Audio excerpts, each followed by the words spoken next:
I turned around in the parking lot and froze. A teenager I'd never seen before was standing next to my truck, holding a manila envelope. "Mr. Harrison," he said quietly, glancing around nervously. "You don't know me, but I need you to take this. Don't open it here. Wait until you're home and alone." Before I could respond, he pressed the envelope into my hands and walked away quickly, disappearing between the rows of cars at the hardware store. My name is Robert Harrison. I'm 67 years old, and until that Saturday morning in March, I thought I had my retirement figured out. I'd worked as an electrical engineer for 42 years, paid off my mortgage, and spent my weekends fixing things in my workshop or helping neighbors with their projects. My wife, Margaret, passed away 3 years ago from cancer, and I'd learned to live alone in the house we'd built together 30 years ago in Millbrook, a quiet suburb outside of Cincinnati. The envelope sat on my passenger seat during the entire drive home, and I kept glancing at it like it might explode. Who was that kid? How did he know my name? I pulled into my driveway, grabbed the envelope, and headed inside. I sat at my kitchen table and opened it carefully. Inside was a single sheet of paper with a printout of an email chain. The sender was someone named Marcus Chen. The recipient was my nephew, Tyler Bennett. I read the first email and felt my stomach drop. "Tyler, the documents look good. Once we get the notarized deed transfer, we can proceed with the sale. The buyer is ready to close within 30 days. Your cut will be $340,000 as discussed. Make sure your uncle doesn't suspect anything until after closing." I read it 3 times. Deed transfer? Sale? What buyer? I owned my house outright. I hadn't signed anything, and I certainly hadn't agreed to sell. Tyler was my younger sister Linda's son. He was 34, married to a woman named Vanessa, and for the past 6 months, he'd been visiting me more than he had in the previous 10 years combined. He'd told me he was starting a property development business, and asked if I'd be willing to let him use my address as his business headquarters for tax purposes. He said it was just paperwork, nothing that would affect me.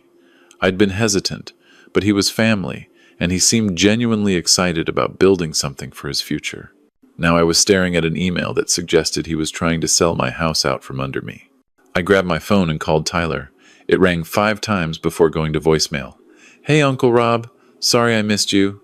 Leave a message." His voice was cheerful, relaxed. I didn't leave a message. Instead, I opened my laptop and started searching my email for anything related to property documents or business registration. That's when I found them. 3 emails I didn't remember opening, all from something called Summit Property Solutions LLC, all dated within the last month. Each one referenced documents that needed my signature and mentioned Tyler as the primary contact. The most recent one, sent just 5 days ago, thanked me for submitting the notarized deed transfer and said the final paperwork would be delivered within the week. I never notarized anything. I never signed anything, but someone had used my name. I spent the next hour going through my files, my desk drawers, my office. Everything seemed normal until I checked the folder where I kept my important documents. My original deed was there, but beneath it was something new. A copy of a document labeled Quitclaim Deed Transfer. It had my signature on it, except it wasn't my signature. It was close, very close, but the way the R curved was wrong. Someone had forged it. My hands were shaking. This wasn't a misunderstanding. This was fraud. My nephew, the kid I'd taught to ride a bike, was trying to steal my house. I didn't sleep that night. I kept thinking about Margaret, about how we'd designed every detail of this house together. The kitchen island where we'd cooked thousands of meals. The workshop where I'd built her a garden bench for her 50th birthday. The bedroom where I'd held her hand during her last days. This house wasn't just property. It was everything. Sunday morning, I drove to the public library. I needed to research without anyone tracking my computer activity. If Tyler was monitoring my email, I didn't want him to know I was investigating. I spent 3 hours reading about real estate fraud, forged documents, and quitclaim deeds. What I learned terrified me. A quitclaim deed can transfer property ownership without the usual protections of a traditional sale. If someone forges your signature, and gets it notarized fraudulently, and then files it with the county, they can effectively steal your property. By the time you discover it, the house might already be sold to a good faith buyer, and you're stuck in legal battles that can take years. I needed help, but I didn't know where to start. I couldn't call the police yet because I didn't have enough evidence. I couldn't confront Tyler because he'd just cover his tracks. I felt paralyzed. That's when I remembered the teenager who'd given me the envelope. He knew something. I needed to find him. Monday afternoon, I went back to the hardware store and asked the manager if he knew anything about a teenage boy who hung around the parking lot. The manager, Dave, who I'd known for years, said, "Oh, that's probably Tom Fletcher. His mom lives in your neighborhood, over on Birchwood Drive. He's a good kid, helps me stock shelves sometimes." Why? I made something up about him helping me carry lumber and drove home thinking about Birchwood Drive. It was 2 streets over from mine. That evening, I walked around the block and found a house with a teenager washing a car in the driveway. He looked up, saw me, and his eyes widened. "Mr. Harrison," he said quietly. "Tom Fletcher?" I asked. He nodded, glancing at his house nervously. "We should talk somewhere else. Not here." We met 20 minutes later at the elementary school playground, empty on a Monday evening. Tom sat on a swing, and I sat on the bench nearby. He looked scared. "How do you know about the emails?" I asked. Tom took a deep breath. "I'm really sorry, Mr. Harrison. I didn't mean to invade your privacy, but I was trying to fix my mom's laptop last week, and I accidentally accessed your nephew's wife's email. She uses the same coffee shop Wi-Fi as my mom, and I was testing a network security project for school. I saw the emails about your house and realized what they were doing. I didn't know if you knew, so I printed them out and brought them to you." "You hacked into Vanessa's email?" "Not on purpose," Tom said quickly. "I mean, technically yes, but I wasn't trying to steal anything. I was just learning about network vulnerabilities. When I saw your name and the stuff about the deed transfer, I freaked out. My dad died 5 years ago, and someone tried to scam my mom out of his life insurance money. I know what it's like when family takes advantage." I believed him. His hands were shaking the same way mine had been 2 days ago. "Tom, I need your help," I said. "Can you access those emails again? I need to know the full extent of what they're planning." He hesitated.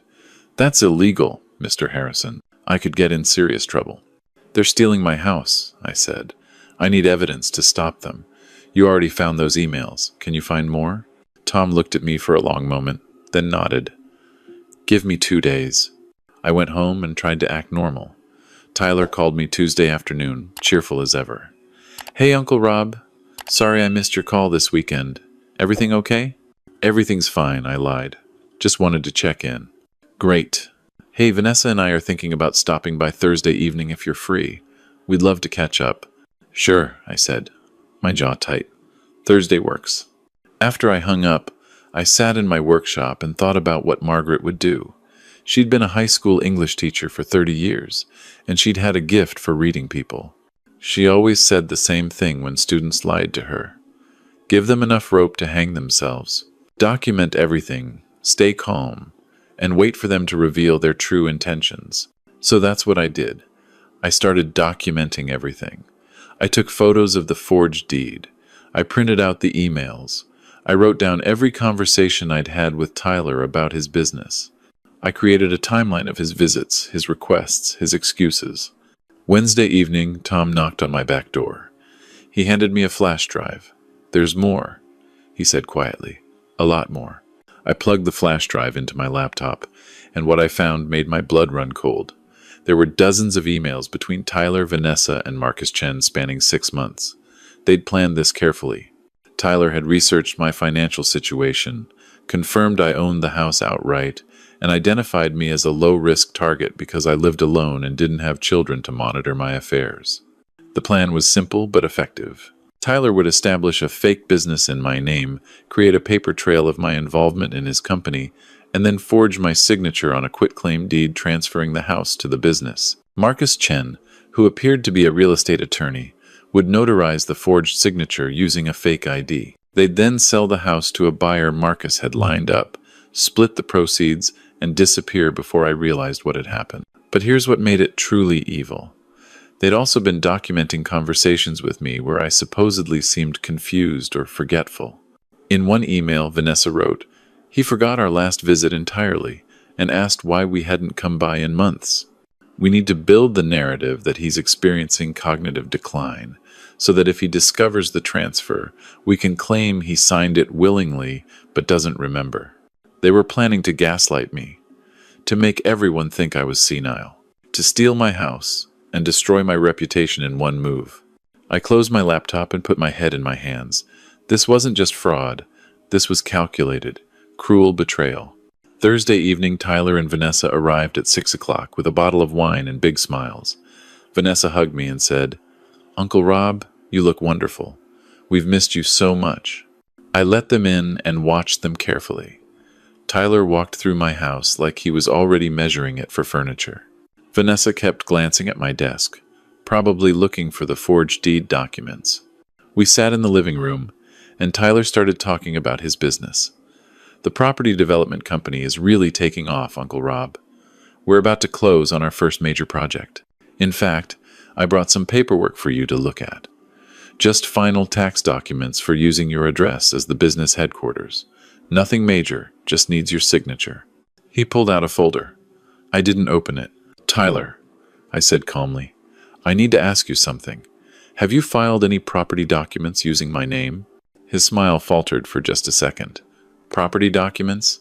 No, just the business registration I told you about." "Why?" "Because I received some interesting emails this week about a deed transfer." Vanessa's face went pale. Tyler's jaw tightened. "I don't know what you're talking about, Uncle Rob. Maybe you're thinking of something else? You mentioned last month that you'd been feeling a bit forgetful lately." There it was, the gaslighting. Margaret's voice echoed in my mind. "Let them hang themselves." "I never said that," I replied evenly. "In fact, I've documented every conversation we've had for the past 6 months. Would you like to see my notes?" Tyler stood up. "Uncle Rob, I think you're confused. Maybe we should talk about this another time when you're feeling clearer." "Sit down, Tyler." Something in my voice made him freeze. I pulled out my folder, the one with all the printed emails, the forged deed, the timeline. I set it on the coffee table between us. "I know about Marcus Chen. I know about Summit Property Solutions. I know about the buyer lined up to purchase my house for $750,000 and your plan to split $340,000. I know about the forged signature on the quitclaim deed. And I know about your emails documenting my supposed cognitive decline so you could claim I signed willingly." Vanessa started crying. Tyler's face turned red. "Who told you that? How did you—" "It doesn't matter how I found out," I said. "What matters is that I have evidence of everything. And tomorrow morning I'm taking this evidence to the FBI." "The FBI?" Tyler laughed, but it sounded panicked. "Uncle Rob, this is a family misunderstanding. We can work this out. You don't need to involve law enforcement. You forged my signature. You committed wire fraud. You attempted to steal my property. This isn't a misunderstanding. This is multiple felonies." Tyler's expression changed. The friendly nephew mask dropped, and something ugly took its place. "You don't understand," he hissed. "Vanessa and I are drowning in debt. Her business failed. My investments tanked. We need this money. You're living alone in a house worth $750,000. You don't even need this much space. We're family. You should help us." "By letting you steal from me?" I asked quietly. "We weren't stealing. We were going to give you $100,000 from the sale. Enough to buy a nice condo somewhere. You'd have been fine." I stood up. "Get out of my house." "Uncle Rob, get out. Now. And don't come back." They left. Vanessa was sobbing, and Tyler was shouting threats about lawyers and family lawsuits. I locked the door behind them and sat in the silence of my home. My hands were shaking again, but this time it wasn't from fear. It was from rage. The next morning, I drove to the FBI field office in Cincinnati. I'd done my research and knew that real estate fraud involving forged documents and interstate wire communications fell under federal jurisdiction. I brought my folder, Tom's flash drive, and a written statement of everything that had happened. The agent who interviewed me, a woman named Special Agent Patricia Morrison, listened carefully and asked detailed questions. When I finished, she said, "Mr. Harrison, This is an excellent case. You've documented everything perfectly. We'll need to verify the emails and trace the communications. But if everything you've shown me is accurate, your nephew and his associates are looking at serious federal charges. How long will this take? I asked. We'll move quickly, she said. In cases like this, we prefer to act before the perpetrators realize they've been caught. We may need your cooperation for a controlled operation. What does that mean? It means we might ask you to continue communicating with your nephew as if you don't suspect anything while we build the case. Can you do that? I thought about Margaret again, about her patience with difficult students, her ability to stay calm under pressure. Yes, I said, I can do that. Over the next 2 weeks, I played the confused, forgetful uncle. I returned Tyler's calls and pretended I didn't remember our confrontation. I told him I'd been having episodes, and my doctor was concerned about early dementia. I apologized for accusing him of anything inappropriate. It made me sick to lie, but Agent Morrison assured me it was necessary to catch everyone involved. The FBI traced Marcus Chen to a small law office in Columbus that specialized in questionable real estate transactions. They identified the buyer as a shell company Marcus controlled, designed to flip fraudulently acquired properties. They found evidence that Tyler and Vanessa had attempted this same scheme twice before in other states, targeting elderly relatives. On a Wednesday morning in early April, the FBI executed search warrants simultaneously at Tyler's house, Vanessa's office, and Marcus Chen's law practice. They seized computers, documents, and financial records. That afternoon, Agent Morrison called me. Mr. Harrison, we've made arrests. Your nephew, his wife, and Marcus Chen are in federal custody. The forged deed never made it to the county recorder's office, so your property was never in danger of being transferred. You're safe. I sat down heavily in my kitchen chair. What happens now? They'll face federal charges: conspiracy to commit wire fraud, identity theft, forgery of legal documents, and attempted grand theft. Based on the evidence, I expect significant prison sentences. You'll need to testify at trial, but given how thoroughly you documented everything, this should be relatively straightforward. After I hung up, I walked through my house. Every room held memories of Margaret. The kitchen, where she'd taught me to make her famous lasagna, the living room where we'd watched our nieces and nephews grow up during holiday visits, the bedroom where I still slept on my side of the bed, leaving hers empty. Tyler had tried to take this from me, not because he needed it to survive, but because he was greedy and thought I was an easy target. That evening, Tom Fletcher knocked on my door. His mom was with him, a kind-faced woman named Rebecca, who looked embarrassed. Mr. Harrison, Rebecca said, Tom told me what he did and how he helped you. I want to apologize for his hacking, but I also want to thank you for not pressing charges against him. He's a good kid, just sometimes too curious for his own good. I looked at Tom, who was staring at his shoes. Tom saved my house, I said. If he hadn't brought me those emails, I might not have discovered the fraud until it was too late. As far as I'm concerned, he's a hero. Tom looked up, surprised. Really? Really? In fact, if you're interested, I'd like to teach you some things about electrical engineering this summer. Properly, legally. You've got a sharp mind.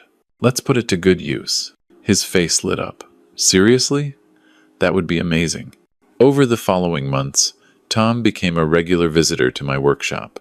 I taught him about circuits, programming, and problem solving. In return, he helped me update my home security system and showed me how to better protect my digital information. We developed an unlikely friendship, a 67-year-old widower, and a 17-year-old tech prodigy.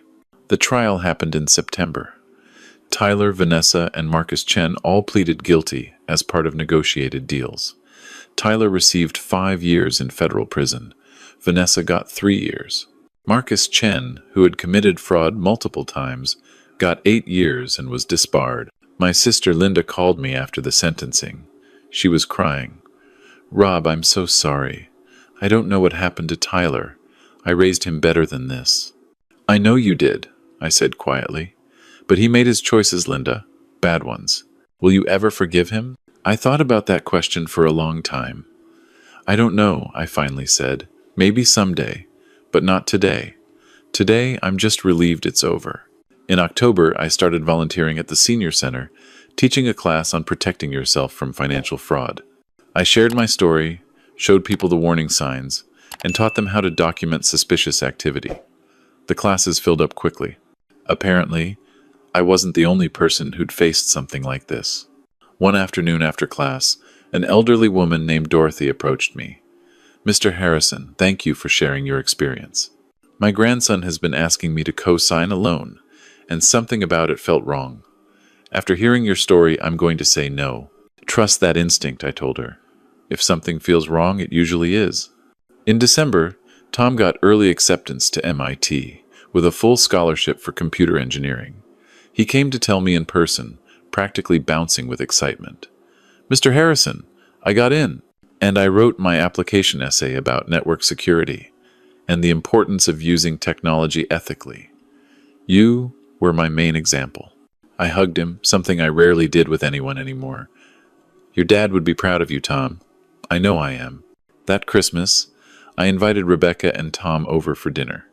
We cooked together in Margaret's kitchen, using her recipes, and for the first time in 3 years, the house didn't feel empty. It felt like home again. On New Year's Eve, I stood in my workshop and thought about everything that had happened. Tyler's betrayal had been devastating, but it had also taught me something important. I was stronger than I thought. I documented evidence, worked with law enforcement, testified in court, and protected not just myself, but potentially dozens of other elderly people through my volunteer work. Margaret used to say, "Bad things happen to good people, but good people find ways to create something meaningful from the pain." I thought about that as I looked around the workshop, at the projects I was building with Tom, at the life I was reconstructing without her. I picked up my phone and recorded a video, something I'd been thinking about for weeks. "My name is Robert Harrison," I said to the camera. 6 months ago, my nephew tried to steal my house through real estate fraud. I want to tell you what happened, the warning signs I missed, and the steps I took to protect myself. If you're elderly, if you live alone, if you have family members asking for unusual favors involving your property, please watch this. Learn from my experience. Document everything. Trust your instincts, and remember, just because someone is family doesn't mean they have your best interests at heart. I posted the video on a community safety website. Within a week, it had been viewed 50,000 times. I received hundreds of messages from people sharing similar experiences, asking for advice, thanking me for speaking up. The house that Tyler tried to steal became the foundation for something bigger, a mission to protect others from the same pain I'd experienced. Every time I taught a class, every time I answered an email from someone facing fraud, every time I mentored Tom in the workshop, I was honoring Margaret's memory. I was taking the worst thing that had happened to me and transforming it into something that could help others. And that, I realized, was the best revenge of all.